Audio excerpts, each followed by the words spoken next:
Dust rose in slow, ghostly curls, as if the earth itself tried to hide what was about to happen. The frontier outpost stood restless under a sky that held no clouds, only the pitiless glare of the sun. Men gathered like vultures, circling a carcass, their boots grinding the dirt, their voices carrying the slur of whiskey and the sharp edge of hunger that had nothing to do with food. Merchants jingled coins in their hands, their eyes glinting not with warmth but with profit. Women, their faces painted with rouge too bright for such a day, leaned in the shadows of doorways, watching as though the shame of others was the only entertainment left to them. A stage had been built, not for justice, not for words that might redeem, but for spectacle. It was raw timber hammered together, splintering beneath the weight of those forced to stand upon it. Shackled women lined its edge, their feet bare, their eyes cast down or away. Some trembled, some stared at nothing, already empty inside. They were treated as if they were not flesh and blood, but wares on display, bodies stripped of names, stories, or sacredness. The auctioneer's voice cracked across the crowd like a whip. He called out ages, skills, the color of hair and skin, as though listing the merits of cattle.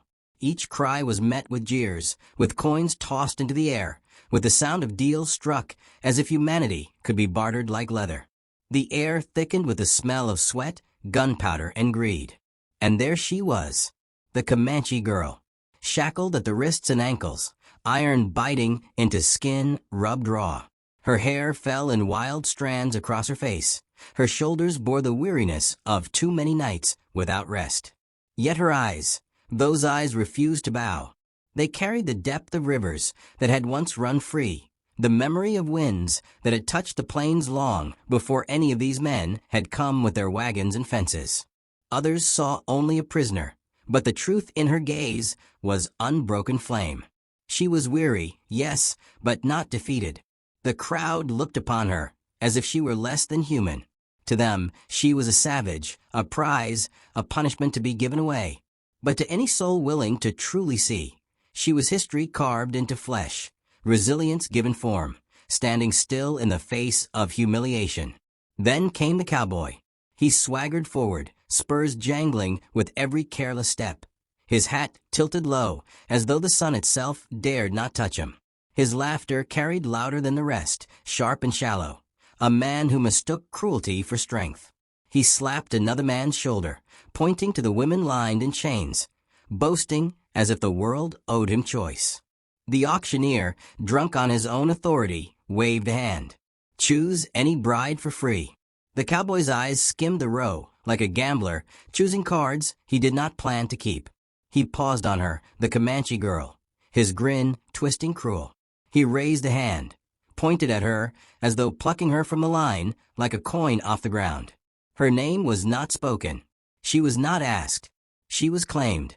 The crowd roared with laughter, mocking whistles echoing through the dust. To them, it was a joke, a humiliation, a game played at her expense. The cowboy stepped forward, chest puffed, arrogance dripping like cheap whiskey. He did not choose her out of mercy or desire. He chose her because he knew she would bear the brunt of their ridicule, and in that ridicule, he believed his own power swelled. But she did not break. Her chin lifted just a fraction, subtle as the first breath of dawn. The chains rattled as she shifted her stance, no longer only enduring, but resisting in the smallest way a body could. Her silence was heavier than any curse she might have thrown, her dignity untouchable even in rags and iron. Within herself, she whispered words no one else could hear. A vow carried not on her lips, but in her blood.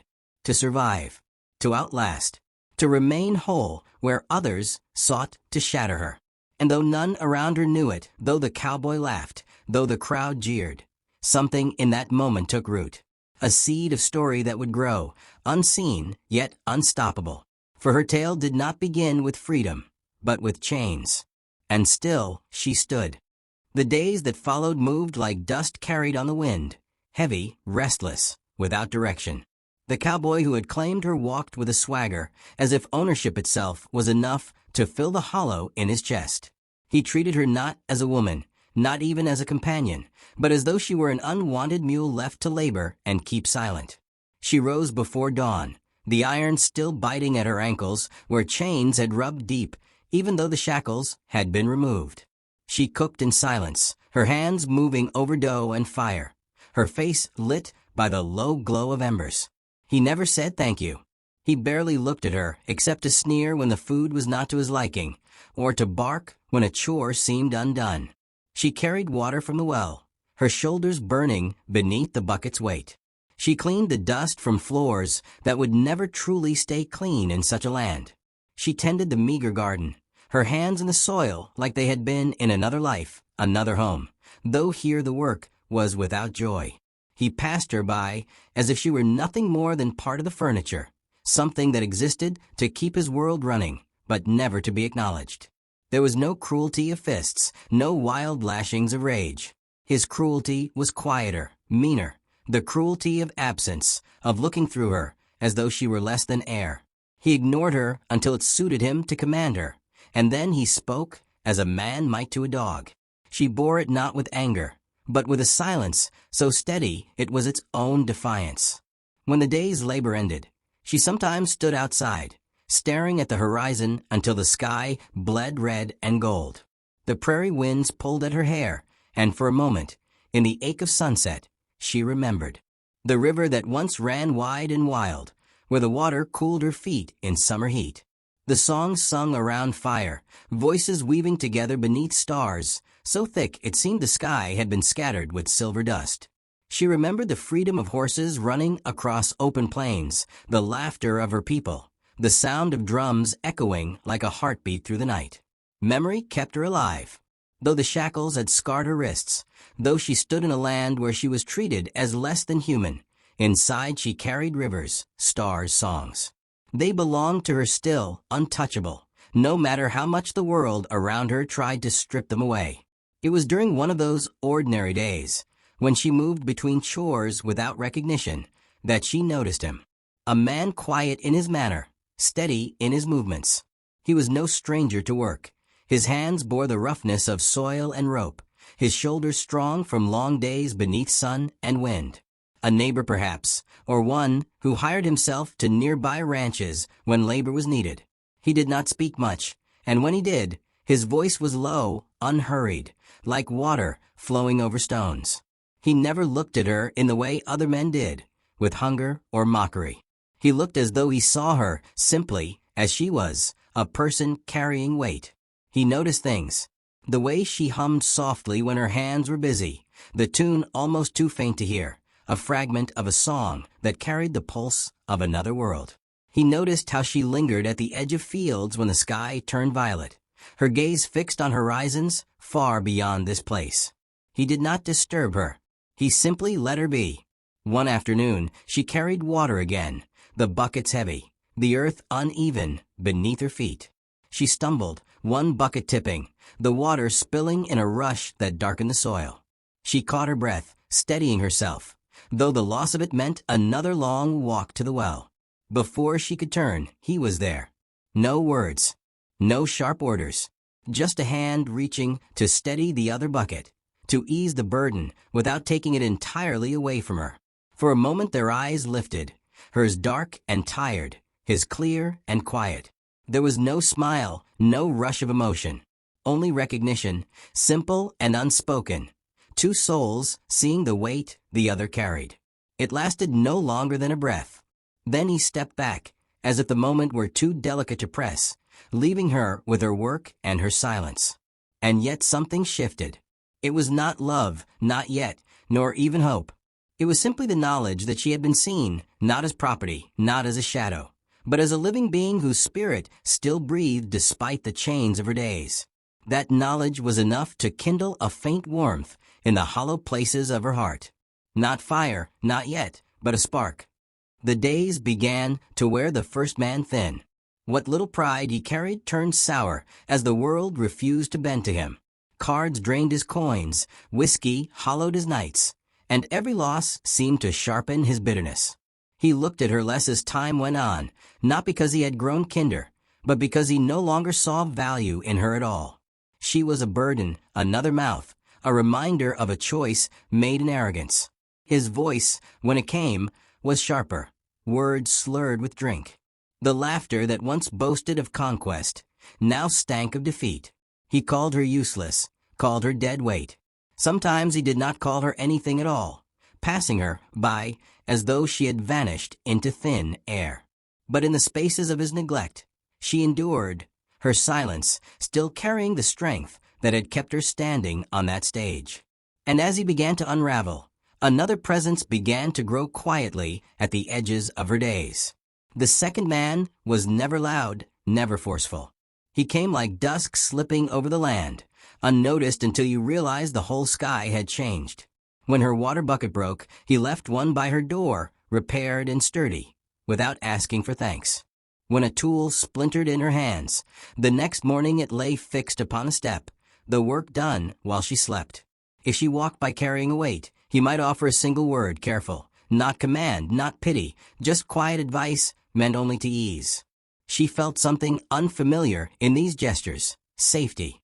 Not safety as in protection from harm, but safety as in space to breathe without fear of scorn. He never tried to draw near, never reached to touch, never pushed. He simply allowed her to exist with dignity, intact.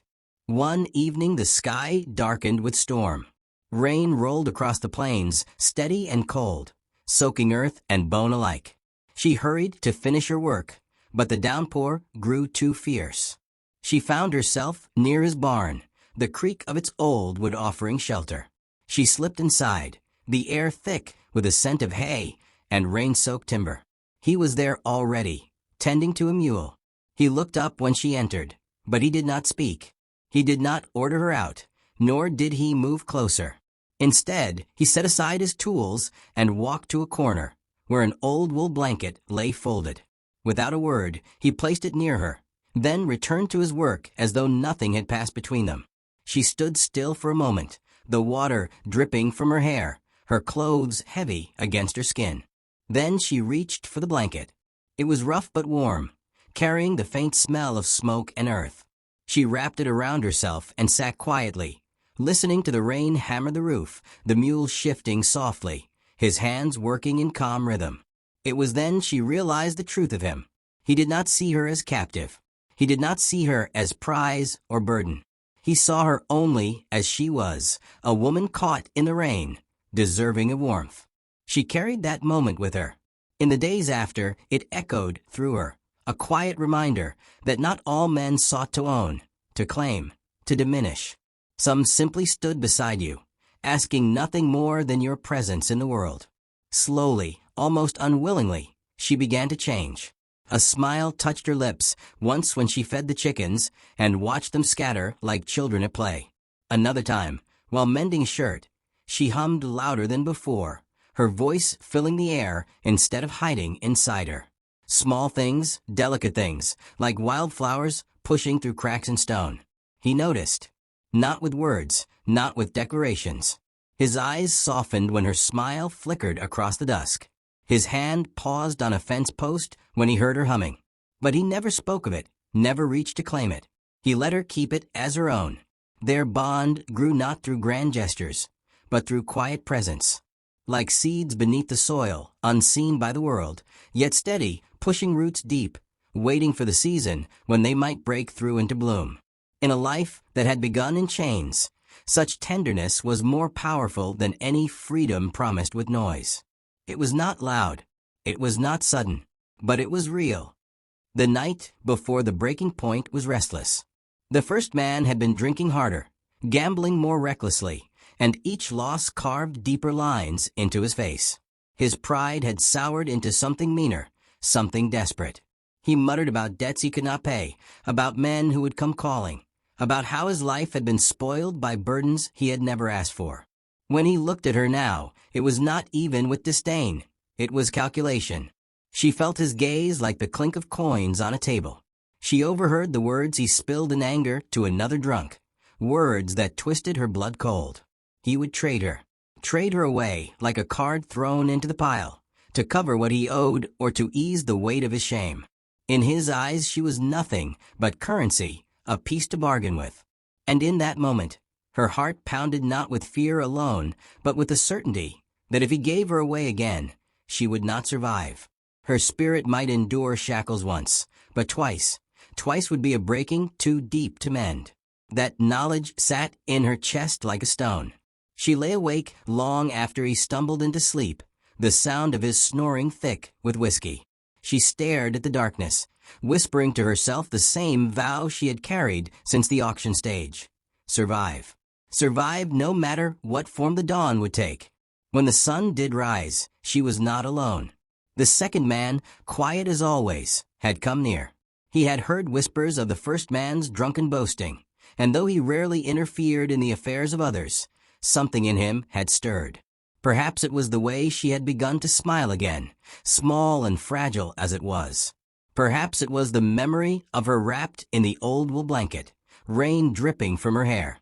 Or perhaps it was simply that he could no longer bear to watch cruelty left unchecked. He stepped forward when the moment came. He did not shout, did not accuse.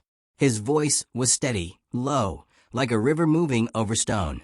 He said he would stand for her, that she would not be traded, not like cattle. The first man laughed, a bitter sound that cracked through the morning air. He mocked him, called him weak, called her worthless, claimed neither was worth the trouble. He staggered in his arrogance, spitting words meant to cut, to shame. But each insult fell flat against the silence of the second man's gaze. The air grew thick with the promise of something about to break. At dawn, men gathered, drawn by whispers of a reckoning. Dust curled in the early light as they circled near, waiting not for justice, but for spectacle, the same way they had gathered once at the auction stage. It was not a duel of pistols, though hands rested near holsters. It was something quieter, deeper. A test not of bullets, but of grit, of heart. The first man shouted, threatened, but his voice wavered with the weakness of drink and defeat. The second man stood unshaken, his silence more powerful than any boast. In the stillness of that moment, the crowd began to see. They saw the bravado of the first man for what it was, emptiness dressed as strength. And they saw the second man's stillness for what it was, true courage. The tension snapped at last when the first man, broken by his own pride, stormed away. He left her standing in the center of it all, left her not because he chose to give, but because he could no longer bear to lose. He abandoned her to save what little face remained. Someone stepped forward with a key. Shackles fell from her wrists, iron clattering against the earth. The sound was not loud, yet it rang in her ears like a bell, the kind that announces a new morning. She stood still, the dawn light spilling over her hands, unchained for the first time in what felt like lifetimes. The second man did not reach for her, did not claim her as prize. He looked at her with the same steady eyes as always, and said only that she was free. The words hung in the air, simple and weightless, yet they carried more power than all the first man's shouts combined. For a long moment, she did not move. The horizon stretched before her, wide and endless, the kind of sky her people once rode beneath. She could walk toward it now, could vanish into the land and carry her survival into another life. She paused, the choice heavy as stone, yet hers at last. Then she turned. She looked back, not because she was bound, not because she was claimed, but because her heart chose to. She stepped toward the man who had seen her not as broken, not as burden, but as brave. In that moment, they did not stand as captive and rescuer, but as two souls side by side, equal beneath the dawn. The narrator's voice softened, like pages closing in an old book. Freedom is not always given, it whispered. Sometimes it is seen, sometimes it is honored, and sometimes, in the quietest of moments, it is chosen. The last image was of her hands, once scarred by iron, now resting gently in his, the dawn painting them in light.